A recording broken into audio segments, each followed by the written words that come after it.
لا إله إلا الله محمد رسول الله. بسم الله الرحمن الرحيم. الحمد لله رب العالمين والصلاة والسلام على سيد المرسلين وصحبه أجمعين. So that's kind of a brief what Alistair McIntyre would call narrative history. I didn't really do it justice, but I was just trying to give some idea. In other words, these terms that we use, there are particular stories behind them. Just like every person that you meet, there's like a backstory that you're not aware of that informs who they are and what they do and so forth. So a lot of these terms have these backstories that we should be at least a little bit familiar with, and how did we get to this particular point, especially if we are uncomfortable with the notion of progress, which, as I said earlier, merely states that anything that we're doing today necessarily has to be better and updated from that which came before. And in order to, I think, effectively contend with that, you have to say, well, what makes it better? Not just the mere notion that it's later chronologically, that's not enough, which is kind of the premise that everybody's going by, but tell me what exactly. That doesn't mean that we believe as Muslims everything in the past is necessarily better than everything in today. That's not true either. But there has to be a separate set of, I think, criteria other than the fact that chronological order came later than this thing. So then what about this idea of justice in the Islamic tradition? Well, as I said earlier, there are two attributes, two names of Allah subhanahu wa ta'ala that have some link to justice. Al-Hakam wal-Adl, often mentioned together. So Al-Hakam is the judge or the arbiter, and Al-Adl means justice. So one of the things is that every single thing that Allah does is just. وَمَا كَانَ اللَّهُ بِظَلَّامٍ لِلْعَبِيدِ.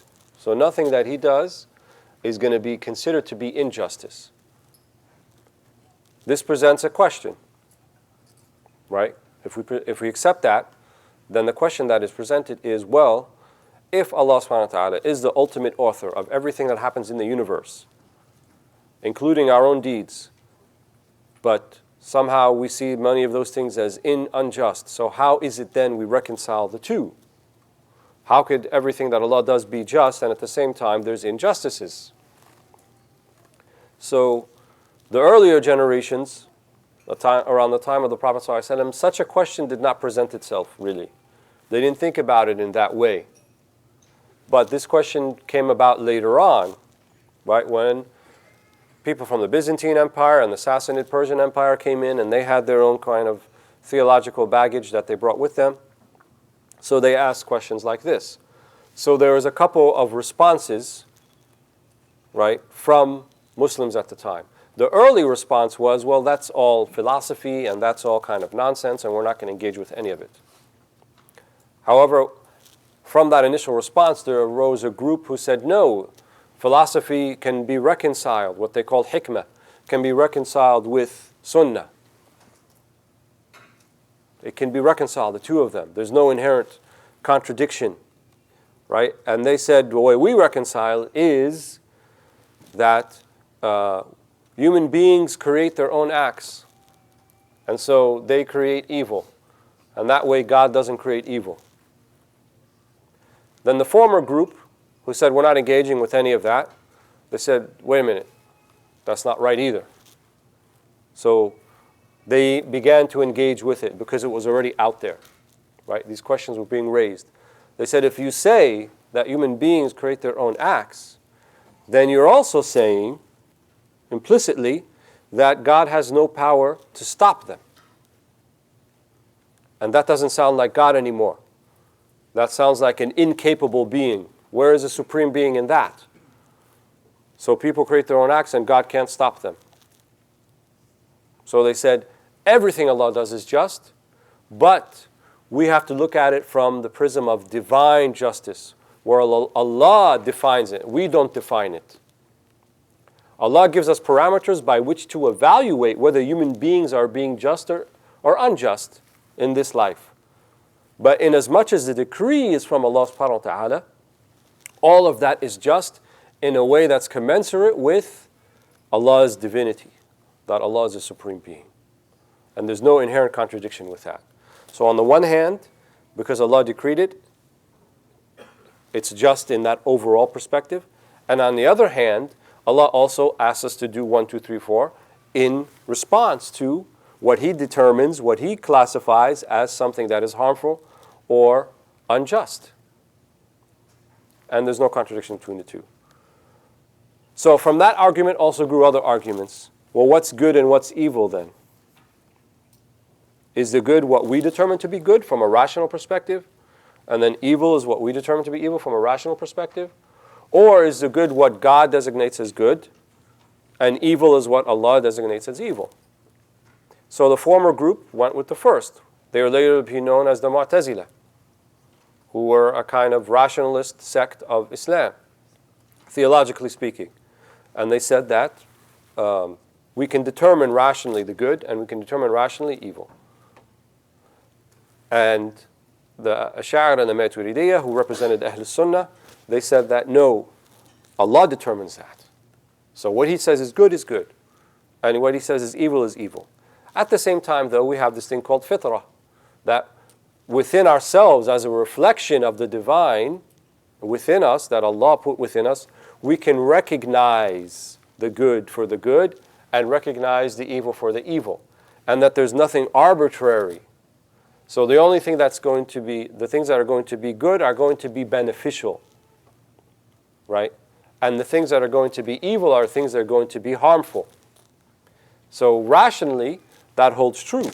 But we can't force Allah subhanahu wa ta'ala into claiming this to be good by our own rational perspective. But we believe there's a reason, or at least a wisdom, behind all that Allah makes as good, and all that Allah makes as evil. وهكذا. And that Allah commands the justice. إن الله يأمركم بالعدل والإحسان وإيتاء ذي القربى وينهى عن الفحشاء والمنكر والبغي يعظكم لعلكم تذكرون. Here Allah orders justice and good conduct, and giving to relatives, and forbids immorality and bad conduct and oppression. Right? Why would He forbid something unless it actually happens? So it does happen, but on a human level, from a human perspective. Even though from a divine perspective, all is just. He admonishes you, يَعِذُكُمْ لَعَلَّكُمْ تَذَكَّرُونَ, so that you may be reminded. So then the other question that arose, well then how then are we held accountable? How are human beings held accountable? If Allah is the author of all acts and everything that He does is just, but yet we can commit we as people, injustices, but yet Allah authors all of those things, how then are we held accountable? So they said that in terms of bringing things from non-existence into existence, something wasn't there and now it is, only Allah knows how to do that. That's called creation. But taking on the responsibility and accountability of that creation based upon your intention or your motivation, that's called acquisition, kasb. And by this kasb, by this acquisition, you are held accountable. We don't say we create our own acts, because if we say that, then we say Allah doesn't create them. And that's not right. وَاللَّهُ خَلَقَكُمْ وَمَا تَعْمَلُونَ. Allah created you and what you do. But at the same time, we are held responsible and accountable. By those things we intend that we do voluntarily, because we acquire that which Allah created according to our intent and our voluntary action. That also means things that are involuntary, we're not held accountable for. So if I do something while I'm unconscious or I'm asleep, right, or I'm in a state of clinical insanity, technically then I'm not held accountable for those things. Or prepubescent children, not held accountable for those things on an individual basis, because they don't have, we don't consider their acts to be voluntary at that point. They're involuntary. They cannot discern. They don't have a moral code or an ethical code they can live by. They can't discern those things. And so that's how they understood the interplay between kind of divine justice and then looking at what are the aspects of human justice. Then they talked about human justice in a particular way. So there's a clear distinction between adl of Allah, the justice of Allah, of God, and the justice as we refer to on the level of humanity. two different things with perhaps two different purposes. The purpose of divine justice is to be exacting. Exacting. There's no error whatsoever. There's no probability of error, right? Exactly as it's supposed to be. What we would call an absolute justice. That's an absolute. Whereas justice on a human level is not absolute. It's relative. Even if the judge is the Prophet ﷺ. Even if the judge is the Prophet ﷺ. Because he said to people, perhaps one of you come to me with a dispute. وَلَعَلَّكَ بَعْضُكُمْ أَلْحَمْ مِنْ بَعْضٍ. Or كما قال صلى الله عليه وسلم. Perhaps one of you is more eloquent in the way that they present their argument than the other one. So then I judge in his favor or her favor. That does not absolve you from justice with Allah subhanahu wa ta'ala if you knew that you received that judgment incorrectly and you're the one who wronged the other person. So you may have the best lawyer and the best legal team, and maybe you bribe juror number 5, whatever it is that you did, and then the court rules in your favor. That doesn't mean, however, that in the scales of divine justice it's also ruled in your favor. Quite the opposite. That's why qawl az-zur, bearing false testimony, is one of the 7 or 8 deadly sins. Min al-mubiqat. Qawl az-zur, bearing false testimony. Right? Presenting, telling a lie so that someone could be judged favorably or unfavorably. So it's a heavy thing, it's a big deal. Nevertheless, all human beings are equal before Allah subhanahu wa ta'ala.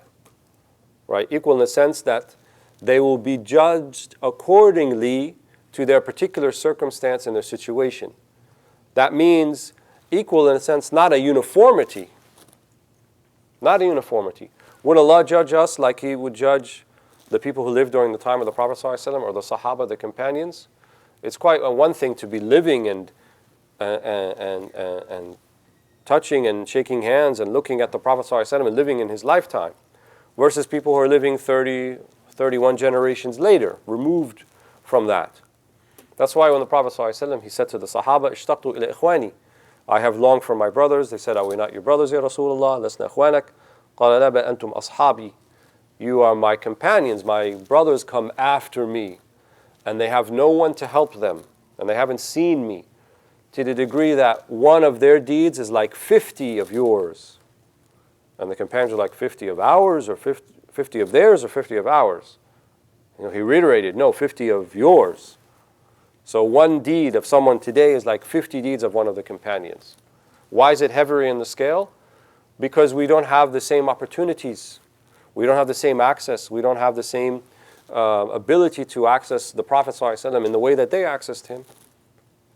So to judge us in the same way would be unjust.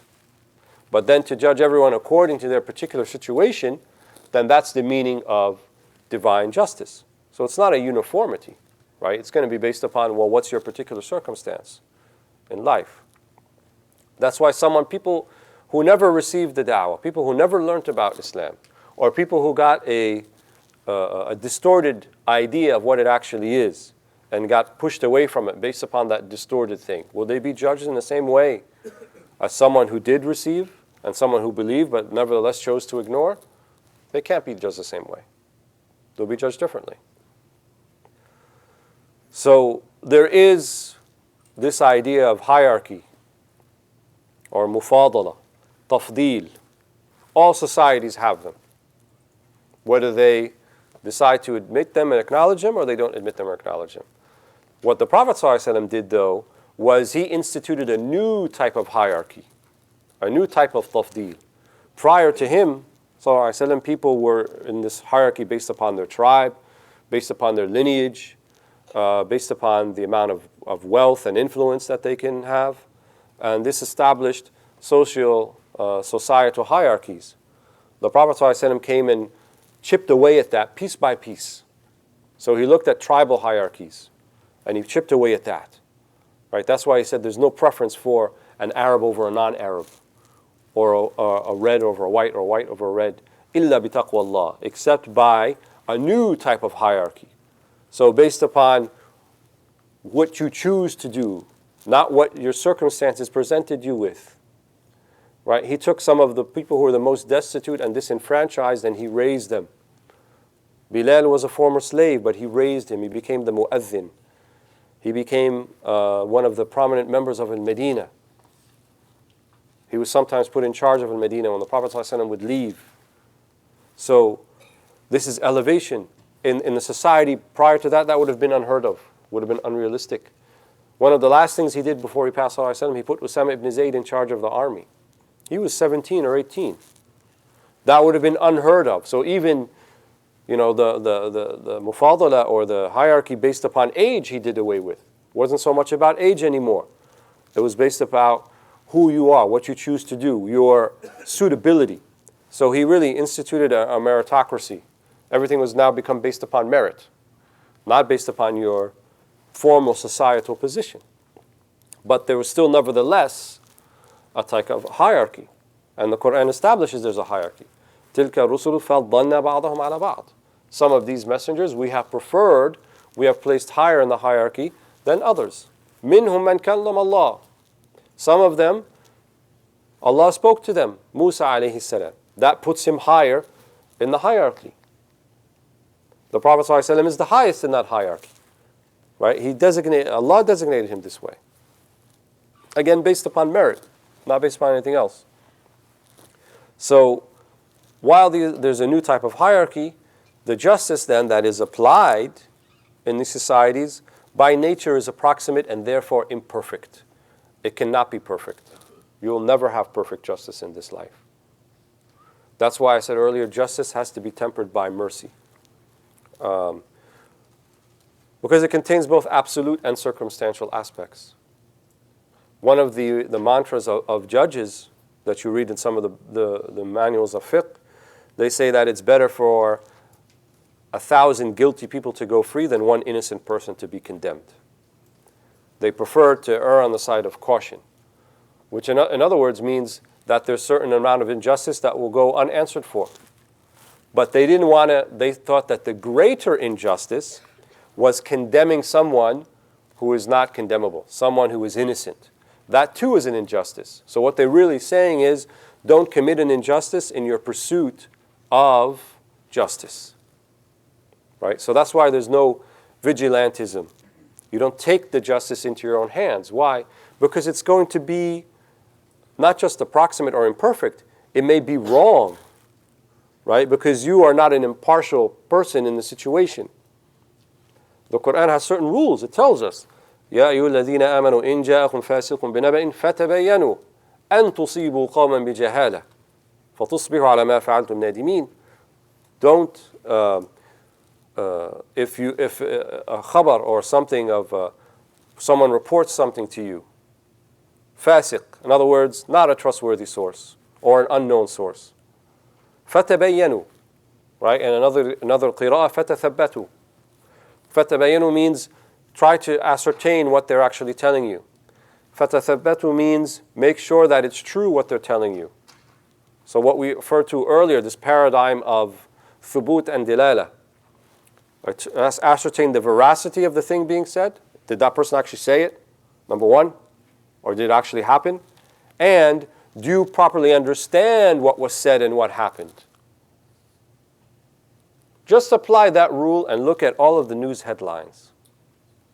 Go read Huffington Post, something about, take the same piece of news on Huffington Post and then go read it on the Fox News website. And they may be talking about the same thing. But compare the headlines of the two, right? And then compare the content and look to what actually was said. Go watch the video. What was the thing that was actually said? And not just the clip. What was said before, like 3 minutes, and after it, to get a better idea. And then you see how manipulation and orchestration is just the name of the game today. Everyone wants you to believe their particular point of view. And they're going to try to manipulate that point of view. Right? They're going to try to make you sympathetic to that point of view. And that's one of the pitfalls, I think, of activism today is that be careful not to be manipulated even by those people who seem to be on your side or are partial to your cause. So, justice indeed is a means of countering oppression. Oppression should be fought, should be rejected in all its forms. And the most important form is dhulm al-nafs, oppression of your own self. So any oppression that you do to anybody else, in addition to that, you're actually oppressing yourself as well. Why? Because if the scales of justice don't reach you in this life, they'll reach you in the next. Or they possibly will reach you in the next. Allah can choose to forgive you. That's true. But you will still be held technically responsible in some way. So either you'll be forgiven or you will not be, but that remains something that you're going to be held accountable and responsible for.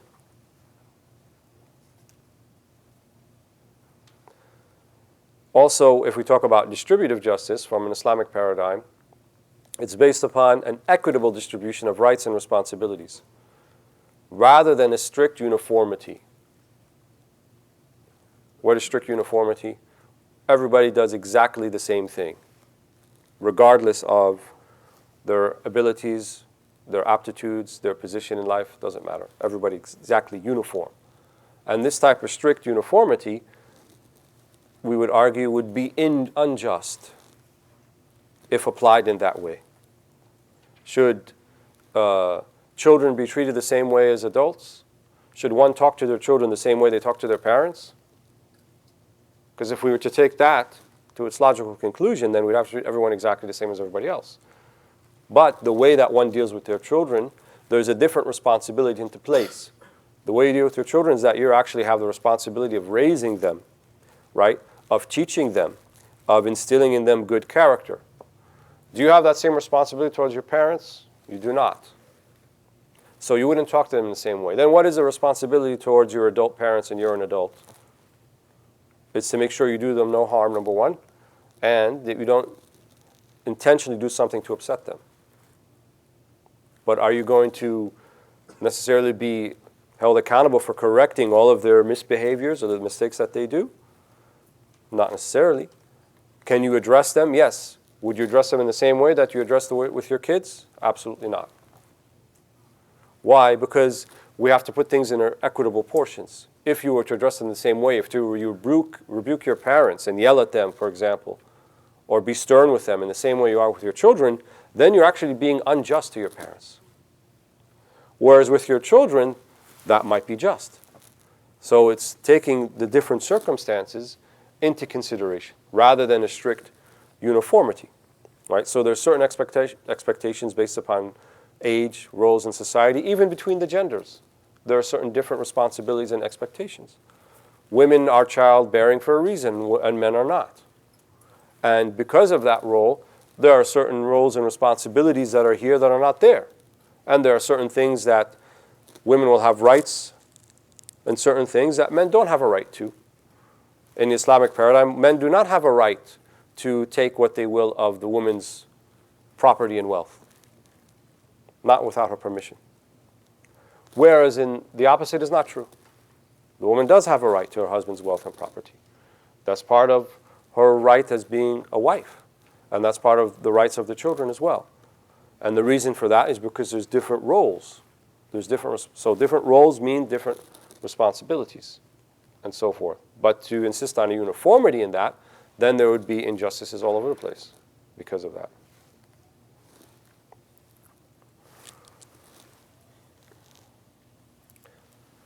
So one of the things that they talk about that you can find a parallel for social justice in the Islamic tradition is this idea of al-amr bil ma'ruf wa nahy anil munkar, enjoining good and righting wrongs, right? Which is kind of the way by which if we see an injustice or a harm, then number one, is there an obligation to do something about it? And number two, if yes, then how do you go about doing it? So one of the ways Imam Nawawi talked about it, for example, he said it's an obligation, number one, if the thing that you're going to correct is considered to be harmful by consensus.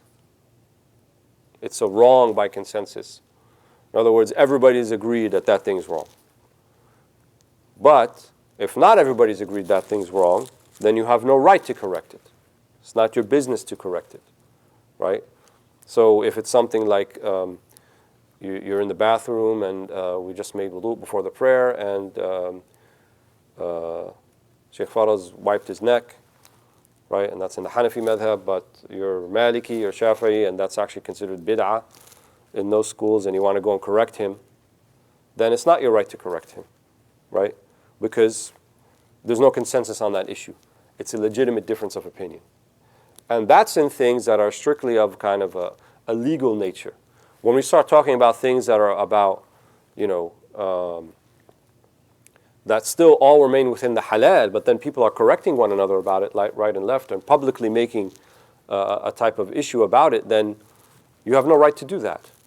It has to be something that's clearly, unequivocally wrong by all definitions, by consensus. No one will disagree that that particular thing is wrong. But if it's something that has some discussion about it and is not as clear-cut as you think it is, you have no right to do anything about it. That's number one. Number two, a greater harm is not incurred in the process or as a result. So, not the ends justify the means. The means have to be just. And the expected outcome also has to be something within reach. So, if we see particular injustice, right? If we think that it's going to lead to a greater injustice, to a greater harm, even to yourself, right? The harm may come to yourself, like losing your life, or someone else's life, or being harmed in a way, then that has to be taken into consideration.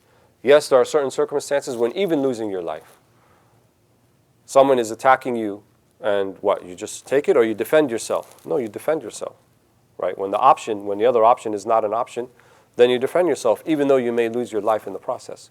Or the life of somebody else is being threatened, right? You have the option of getting involved, right? Even though it may not necessarily be a wajib, obligatory. Here we're talking about what's obligatory. But if you know for certain, or you have a reasonable expectation that it's going to lead to a greater injustice, and it's not something that's obligatory in nature, then one has to think about whether they involve themselves in that or not. So we can go to downtown Toronto tonight, and we can go to all of the places serving wine and alcohol, and we can go break all of the storefronts and dump all of their wine in the back and say, Allahu Akbar, and we took care of, because people drinking alcohol, it's not right. And perhaps invariably there's probably a number of Muslims who go and do it, so we are preventing the munkar. But why wouldn't we do that? Right? Because that's not sound logic. What was going to happen is you'll be arrested, and the rest of us will be put into jail. We'd have to post bail or whatever, and then we have to face a trial. Not to mention the publicity that it will get. And here, look at these crazy Muslims who live amongst us, who go around breaking things and trying to enforce Sharia on everybody. And it will have a much more harmful effect, because the next day they're going to fix up that storefront and they're going to restock their alcohol, and you've changed nothing. Nothing has changed. So one has to consider what is going to be the outcome of that, right? And this can even be when you're trying to, give advice to somebody. Giving advice to somebody doesn't mean that you just like slam them with a piece of advice. You have to consider how will they react, right? And what is the best way that I can present it so that they actually can take the advice, they can heed the advice, not so I can say, oh, I told them, but they didn't listen. When you really didn't care too much that they listened to begin with, you want to just say, I told them. Then that's not sincere, right? Ad-din al-nasiha. Nasiha means sincere counsel, sincere advice. In other words, you really want the good for them, not that you want to slam them with something and say, I told them, but they didn't listen. It's two different things. So Al-Ghazali went further than in Nawawi, and in Ihya, he says there's actually 5 degrees in his style. He usually does that, talks about 3 or 4 or 5 ways or degrees of going about to correct an injustice. And he says that you should not move from one to the next unless you've exhausted that possibility, right? Like it's not going to work. Or you've done it already and you need to move on to level 2, You need to raise the threat level from yellow to orange, and then you don't go to red until everything else has been exhausted. So first he says raising of awareness and counsel, which means you're assuming the person doesn't know. They're not aware. They don't know that that thing that they're doing is harming people or that people are upset with them, right? Because you didn't talk to them about it beforehand. So treat them as such. So it's supposed to be soft. It's supposed to be easy. It's supposed to be, oh, by the way, I'm not sure if you're aware of this, but 1, 2, 3, I just wanted to make you aware of that, and you decide what you want to do and that type of thing. Done in this matter first. If that doesn't work, or if you already exhausted that possibility, then something that's like a gentle admonition, right? To say, you know what, that thing is, I think it's wrong because of this reason. I learned it from this particular person, or I think it's going to lead to these consequences, so maybe you want to reconsider. It's an admonition. Clearly, you're trying to stop them from doing something. Then a verbal rebuke, which is a stronger, you're rebuking them, you're saying, stop. Right? Stop doing that. You need to stop doing this. That's clear. You're telling them this cannot continue. But it's verbal. And then even physical prevention. But he said it has to be happening right now. Happening right now. Like, so if you see someone, attacking somebody or harming them physically, then telling them to stop may not be enough. And if you're able to physically prevent them and get in between them, then you should be doing that. Right? That's part of al-amr bil ma'ruf wa nahy anil munkar. And then finally, physical reprimand and discipline. But Al-Ghazali said this should only be carried out by someone who's in authority to do so. Because here we're talking about after the fact. Like, you didn't see the two of them quarreling, or you didn't see the other person harming the other person, and then it stopped, and then you were told about it. What do you do about amr al-ma'ruf and nahy anil munkar at this point? If a crime was committed, right, then that's something that you have to go report the crime and let the police take care of it. It's not something that you're supposed to do yourself, because that requires someone who's in a position of authority to do it.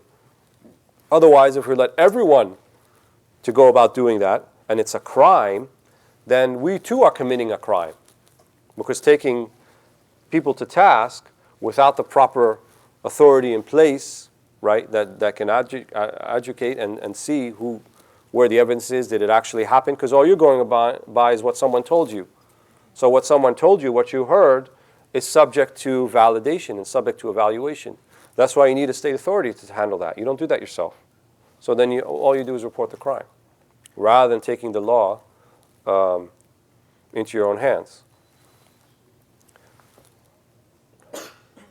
So additionally, Ghazali also said, like I said earlier, that the wrong act is actively occurring and not occurred in the past. Then it becomes a question for not physical prevention, but a question for an authority to take care of.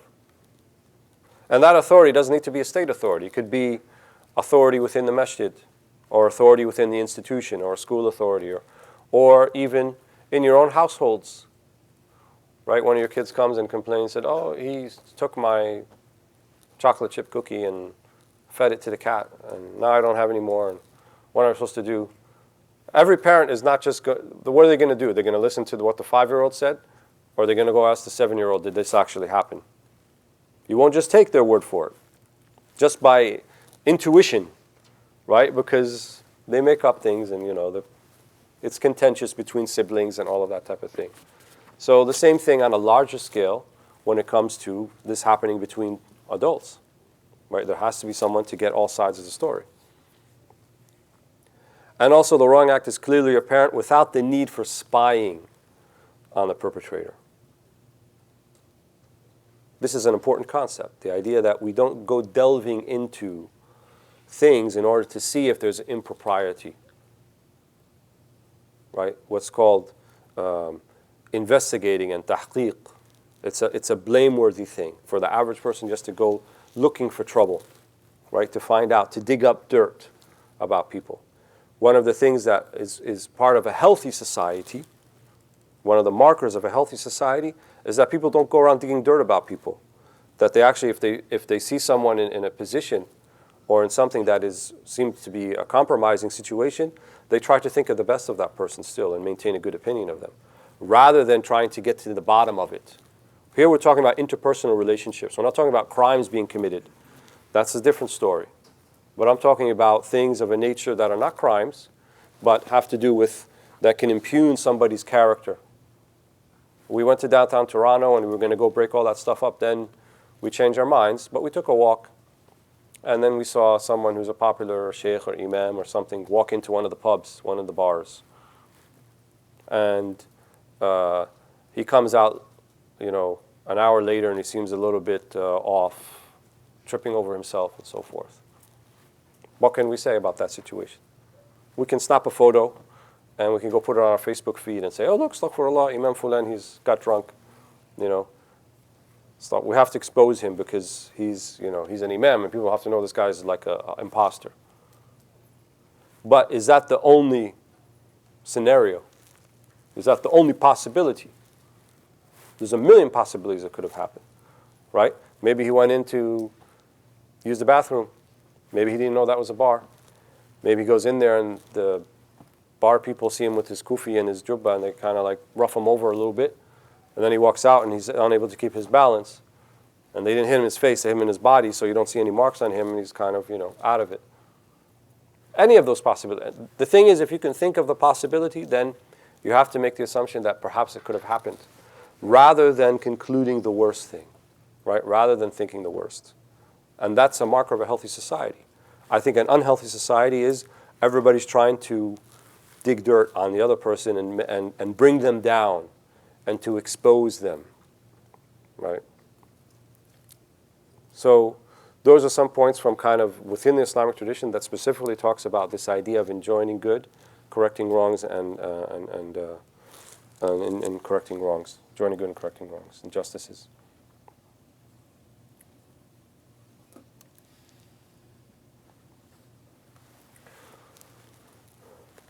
So this we talked about earlier. I'm not going to spend a lot of time on it. This idea of uniformity and equality. They're not the same. So equity, or let's say equality, means that everyone gets their just due. And in Arabic language, the way that adl is defined is it means to put things in their proper place. And then injustice or oppression is defined as not putting things in their proper place, putting things in the wrong place. So, should just anybody be the teacher, or should just anybody be the pilot of the plane? Should anyone be the surgeon or the doctor? Should that be subject to an election and people voting about it? Or is it based upon people fulfilling a certain number of knowledge criteria, of skills criteria, and then they can be a pilot, or they can be a surgeon, or they could be a teacher? So that's not something that's subject to the idea of uniformity. You need to avail yourself of certain skills and set of knowledge criteria in order to be that thing. And it's not just about you wanting it, right? Or you self-identifying as it. And a lot of the things in the deen are like this. This is one of the problems, I think, with our current religious discourse is everyone feels emboldened to just say anything that they want and make proclamations about what Islam says, what Islam doesn't say, how to define Islam. And that needs, it's like being a surgeon. It's like being someone who's, you want to be a pathologist, then you have to learn it. You can't just say, well, I think cancer cells propagate in this way and this treatment and this and that, and you have no idea what you're talking about. And then people accept that because you have 1 million Facebook followers, and so you must be legitimate. And this is what's happening in our communities, right? It means you have to go through a certain number of criteria. You have to be credentialed and qualified to say what this ayah means or what this hadith means or what the ruling is on this particular thing. And if you don't have those qualifications and credentials, then you really have no right. It would be dhulm. It's an injustice for you to speak about it to the people who are listening to you and to yourself. You're being unjust to yourself as well. So equality means putting everything in its proper place. And as we said earlier, prior to Islam, there was these inequalities, but then it was based upon, merit and abilities and taqwa, spiritual states, not based upon age or tribe or sex or any of those things, or race.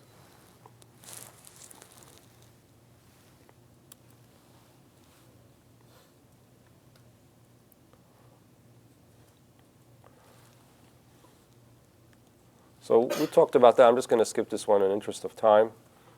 Kind of went over those points already to get to this point. So one of the things that we suggest is we have a certain culture right now based upon the dominant paradigm that we're in. And I would call it, I didn't call it this, but others have called it the call-out culture or the gotcha culture, right? Which means that any perceived mistake somebody makes, especially if they're in a position of influence and prominence, they must be called out on it. They must be exposed. They must be named and shamed, right? They must be put on blast. These are all the words that are being used, right, when these type of things are perceived, right? And it could be even, you know, the person in Costco who saw you in a hijab and muffled something under their breath. And then you take a picture of them, and then you put them out on Facebook and say, look at this racist person, right? And we didn't even look at them as a person. We looked at them as a racist. We didn't think about, well, maybe they just came back from the hospital where their mother is dying of brain cancer and they're clearly upset. And then you come to Costco and they muffled something under their breath about you, perhaps. But we didn't look at them as a person. We kind of categorized them and compartmentalized them as this particular thing. We may not even heard what they said under their breath, but we are in a heightened sense of sensitivity, and so we assume, oh, she must have said something about my hijab or something about me being Muslim, snap, and then we put it on blast, right, and make sure that even if they went into a little tirade and talked about immigrants and foreigners and this and that, let's say that's a mistake. Does that warrant us, though, to expose them and that particular mistake to the whole world, to everybody? They should see that. And then what would be the point of that exposure? What harm are we repelling and what good are we bringing about? Because we said our paradigm, as we said earlier, is based upon avoiding and rejection of harm and bringing about the good. So where is it in that particular scenario? So what we're saying is, instead of this call-out culture, let's go back to our Islamic paradigm, which I would say is based upon nasiha and ri'ayah. So the hadith of the Prophet ﷺ, الدين النصيحة كنا لمن كنا لله ولرسوله ولكتابه ولأئمة المسلمين وعامتهم. What is this nasiha? He says giving good counsel to Allah and His Messenger and His book and the elite amongst the people, the leaders amongst people, and as well as those who are the non-elite, giving them nasiha, giving them sincere counsel, right? So it means having part of that culture is having a sincere concern for all members of your society, right? So even the person who seems the most bigoted, the most harmful, the most, at one level, you despise that. You have to despise that. And on another level, you also have some level of concern for them as a human being and recognize that they're only doing ultimately the most damage to themselves, more than they're doing to other people. And so that should evoke a little bit, not a lot, a little bit of sympathy, right? That was prophetic. That's how the Prophet ﷺ was. These people were harming him and these people were opposing him. Nevertheless, he had concern for them. He said, إِنَّهُمْ قَوْمِ لَا يَعْلَمُونَ. They're my people, they just don't know. But he said, قَوْمِي, my people, right? And as Muslims, everybody's our people. He didn't mean قَوْمِي, just Quraysh. He meant قَوْمِي, these people are my people. He would say ummati, ummati. So when he says his ummah, he's not talking about Quraysh. He's not talking about the Arabs. He's talking about every single person who was living during his time and the ones who are still to exist after his time. All of this is Ummat Muhammad sallallahu alaihi wasallam. Every single one of these people around us is from the Ummah of Muhammad sallallahu alaihi wasallam. Whether they accept Muhammad sallallahu alaihi wasallam as a prophet or not accept him, they're still from his Ummah. He's still going to be the prophet they're going to be asked about in their grave. So they're from his Ummah. So we should have this idea of qawmi wa ummati on the level of humanity, level of concern for all of humanity. This is one of the meanings of nasiha, right? And then ri'ayah. كلكم راع وكلكم مسؤول عن رعيته. Every one of you is like a shepherd and every one of you is responsible for their flock. So that means you feel a level of responsibility towards the other. And many of the rules that we have, right, the etiquettes and the adab, right, are based upon this sense of responsibility towards other people, right? Even people you don't know. Why is it not permissible to go to the masjid smelling of onions and garlic? It doesn't affect you because after a while you stop smelling it on yourself, right? But you smell it from somebody else. So then it means about not bringing harm, doing harm to others. You're not allowed to read the Quran in the masjid with a loud voice if people are praying. Reading Quran is good, right? It's a meritorious thing. But if in the process of doing so you are bringing harm to someone else who has more of a right, which is the one praying in the masjid, then you're supposed to read in a lower voice so they don't hear you, or you wait until they finish, till you start reading again. وهكذا. So there's always this type of ri'ayah, this concern and feeling of, I have a responsibility towards everybody, and that minimum responsibility is I do them no harm. لا ضرر ولا ضرار. There is no harm and there's no reciprocating of harm. Imam al-Nawawi said this is one of the 4 hadith by which you can understand the whole deen. The whole deen can be understood. This is one of the meanings of it. لا ضرر ولا ضرار. There is no harm, there is no reciprocating of harm. So having nasiha, having ri'ayah, concern, then we can handle injustices, right? But it has to be, the underpinning of the whole thing, right, has to be like surrounded by mercy and nasiha and ri'ayah, right? Sincere concern. Then let's see how we're going to affect and deal with injustices.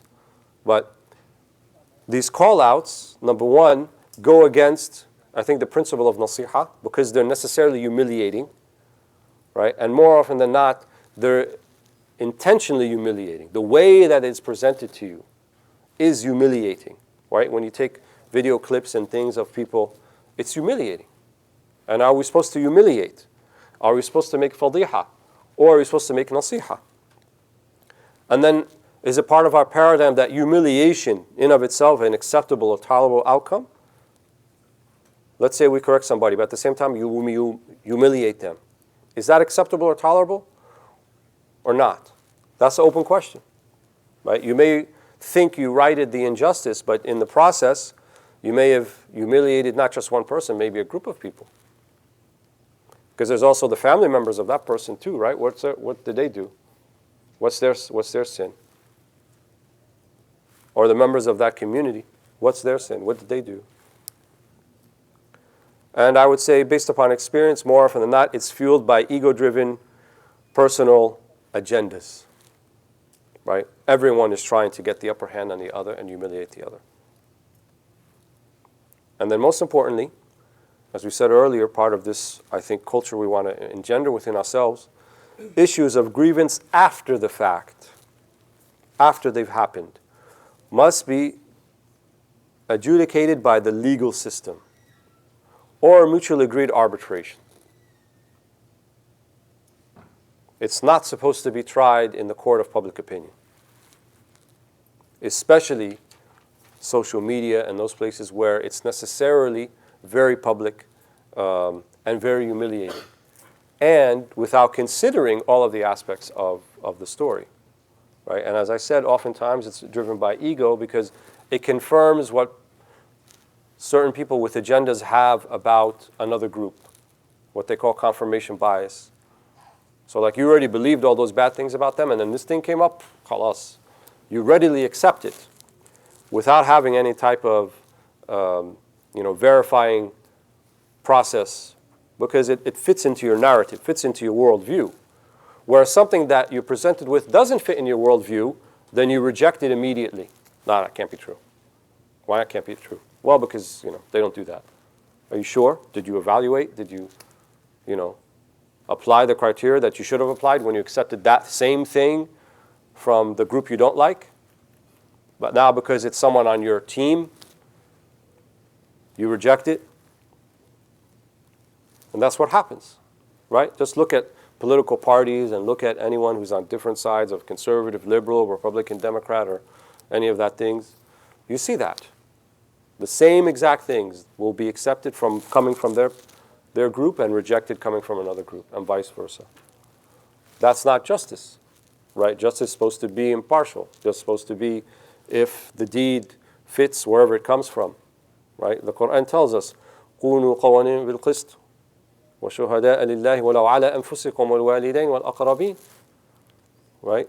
Uphold قوامين بالقسط, uphold justice, even against yourselves, ولو على أنفسكم, or your parents, or your relatives. That's what justice is. The Prophet ﷺ said, لو سرقت فاطمة لقطعت يدها. Even if Fatima was to steal something, I would cut her hand off. So not based upon what team that you belong to, and if it supports your particular agenda or not. So we're going to stop here, inshallah, to leave time for questions. As I said earlier, the idea about this was to raise some of the issues. I don't have all of the answers for specific situations or even some of them, but kind of raise, I think, as I said earlier, some of the principles and concepts maybe we can try to invoke when we go about doing what is very important work, obviously, to correct injustice, but we should also be faithful to our deen if that's what we're trying to do as well, inshallah.